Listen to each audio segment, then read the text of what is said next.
অসুস্থ অসুস্থ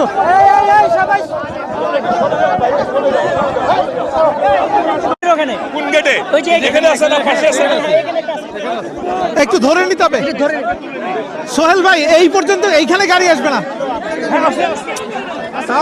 একটু একটু ধরে নিতে হবে।